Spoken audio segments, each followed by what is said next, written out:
വിശുദ്ധ മർക്കോസിൻ്റെ സുവിശേഷം 8-ാം അധ്യായം 27 മുതൽ 33 വരെയുള്ള വാക്യങ്ങളിൽ കർത്താവ് ഏറ്റവും ഇഷ്ടപ്പെട്ട ശിഷ്യൻ്റെ കാര്യം പറയുന്നുണ്ട്.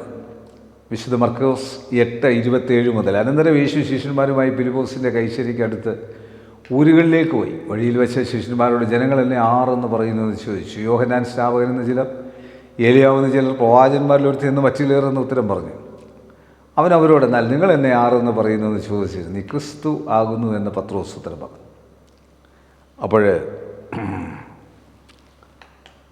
മനുഷ്യപുത്രൻ പലതും സഹിക്കുകയും മൂപ്പന്മാരും മഹാപുരോഹിതന്മാരും ശാസ്ത്രിമാരും അവനെ തള്ളിക്കളഞ്ഞ് കൊല്ലുകയും 3 നാൾ കഴിഞ്ഞിട്ട് അവൻ ഉയർത്തെഴുന്നേൽക്കുകയും വേണമെന്ന് അവരെ ഉപദേശിച്ചു തുടങ്ങി. അവൻ ഈ വാക്ക് തുറന്നു പറഞ്ഞു. അപ്പോൾ പത്രോസ് അവനെ വിട്ട് വേറിട്ടുകൊണ്ടുപോയി ശാസിച്ചോട് പോയി. അവനെ തിരിഞ്ഞു നോക്കി ശിഷ്യന്മാരെ കണ്ടിട്ട് പത്രോസിനെ ശാസിച്ച, സാത്താനെ എന്നെ വിട്ടു പോകും, നീ ദൈവത്തിൻ്റേതല്ല മനുഷ്യരുടെ അത്ര സംസാരിക്കുന്നതെന്ന് പറഞ്ഞു.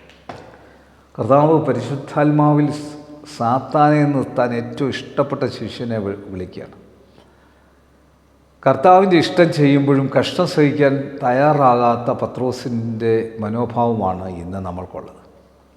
കർത്താവിൻ്റെ കൂടെ നടക്കുമ്പോൾ എല്ലാം നല്ലതായിരിക്കണം, എല്ലാം അനുഗ്രഹമായിരിക്കണം, എല്ലാം പ്ലസ് ആയിരിക്കണം എന്നുള്ള ചിന്തയിൽ നടക്കുന്ന ഒരു അനുഭവമാണ് നമ്മൾക്കുള്ളത്. സാധ്യമല്ല.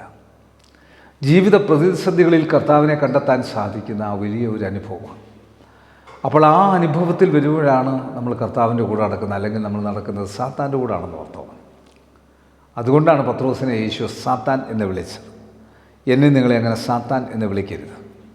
കണ്ണടയ്ക്കാൻ പ്രാർത്ഥിക്കാം. കർത്താവേ, നിങ്ങളെന്നെ ആരെന്ന് പറയുന്ന ശിഷ്യന്മാരോട് ചോദിച്ചപ്പോൾ പല അഭിപ്രായങ്ങൾ പറഞ്ഞപ്പോൾ കഷ്ടം സഹിക്കാൻ തയ്യാറാകാതെ പത്രോസ് പറയുമ്പോൾ ശാസിക്കുന്ന യേശുവിൻ്റെ ആ ശാസനയ്ക്ക് മുമ്പിൽ അങ്ങ് ഞങ്ങളെ ശാസിക്കുവാനിടയാകാതെ ദൈവകരത്തിൽ ദൈവകൃപയിൽ ഞങ്ങളെ തന്നെ താഴ്ത്തുന്നു. കൃപയിൽ പുതിയണമേ.